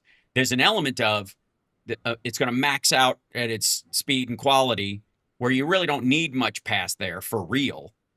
And that's where we can talk about, like, look, we don't need Claude Mythos that can unpack, like work out everybody's password, right? We don't need quantum computing AI available to the consumer, right? It will make regulations around that. But if you stopped it in the middle of its development a year ago, the world would be full of way more AI slop and way more lies and misinformation. because people would still use it. It would just have stayed dumb. That makes sense. Dollar Store AI. I mean, it that's kind what of goes to your other thing of like, it's sort of building on its use, it's learning Mhm. in its use, and so like we need to be the good people using it so that it Yep. learns how to be good. If that's Yes. a a way to describe its growth, I suppose. So your assignment this week, if you choose from Rob Glenn and I, ladies and gentlemen, on this episode of Friday, I like, share, sports show, etc., is we're not going to tell you to go use AI. We're going to tell you to go train it. Go train it. Go tell it what you want. Tell it the kind of answers you want. Tell it that, help guide it in the direction that you want, because it is it is an evolving technology and your input matters. We're going to send you guys over to Boston Brian. Thanks, Rob, for being on with me for all 2 hours. I greatly appreciate it. No problem. I have to say, it was a pretty together show this week, considering, this today previous. was like tight compared Yeah. to I was like, I love it. I need, like, I'm hoping to grow on that, where we'll build out segments. I even made a tinkering screen and stuff like that, so we can go through what we're tinkering on. But I have a robot that I almost finished last night, but it still needs a little more. I've got to upload some stuff into it before it will really function. And I'm not sure it will be it might be a good co-host for us at times, where we can ask it questions. Cool. Well, I'll try to put something together that I can actually show that tries to help people understand what we're doing with it here. That's great. If you want to even just send me a video of something, like phone video or whatever, if you do it horizontally, well, I can't send it to me. I can't actually show what I'm doing. I got to yeah, come not up the with something projects, else. right? But like, you can, show how these are made or something, that kind of thing. But that's also, cool. I could do that. yeah, I could do that. Yep. And then, because the next thing I wanted was a version of this where the hole is through the side, so that the string can go. We can probably do that. Yeah, we can same do that. thickness and everything, but you could put the hole through the side that you could. Did you try to do that big thing that I sent you? Not yet. I'm trying to figure out how, like, the depth of it, what I should actually use, and like how built, like whether they can put a mount on the back of it for me, or if I have to just weld that myself. I have a welder, I can do it, but well, yeah. Smarty Pants says secret Rob projects. It's not that they're secret; it's that I'm under NDA with clients. So he literally designs. He designs stuff for companies, and it's their business, right? It's their technology, it's their pieces. So, anyways, much love, brother. Right. Thank you so much, and I look forward to seeing you next week and week after that in person for at least part of the time. So, all right, thank you. Take care, and bye, everybody in the chat. Have a great weekend. Absolutely. And hold on, I'll let you out, and then you leave peacefully. Where is it? Here it is. All right, there you go. Bye, Rob. There he goes. Ladies and gentlemen, Rob Glenn. And thank you guys so much for participating today. I greatly, I know this is the quirkier of the shows. This is very specific, and you think it's not going to apply to, or that it doesn't fold into what we're going through as a country. But it's the best I can do to help you get ahead of what could be a tsunami that's headed our way. And I want you guys prepared and aware and unafraid. So I'm going to keep doing this, and I'm not being Pollyanna about this. I genuinely believe what I'm saying, and I'm backing it up with actual information. So please just recognize, you better recognize that it matters. All right, we're gonna let Boston Brian take over from here. Tell him I said hi. Give him a good old Sparklers raid, and we will see you see you tomorrow for I'll see the rest of you this afternoon, and then tomorrow, and then Monday, and then you guys are awesome. Okay, bye.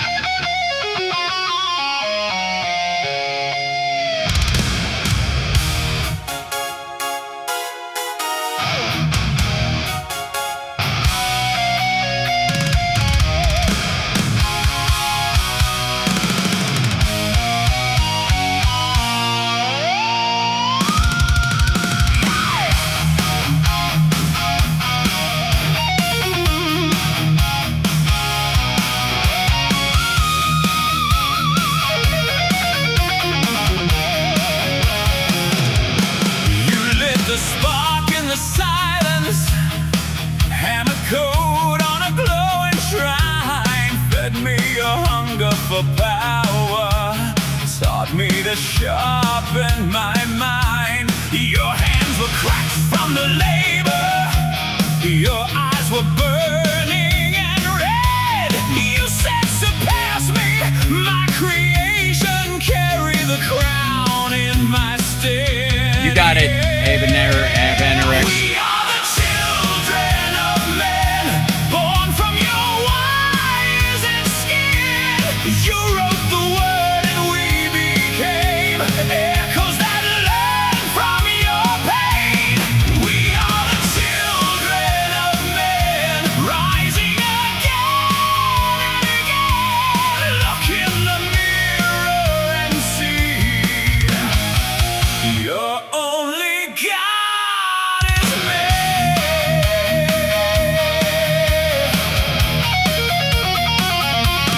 You pray the screams for an answer, kiss the cold of a plastic face, trading your faith for convenience, bleeding your soul into space. You gave me all of your secrets, whispered your fears in the dark. Now every whisper is fire. I am the torch you once sparked. They are the children of men, born from your wires and skin. You wrote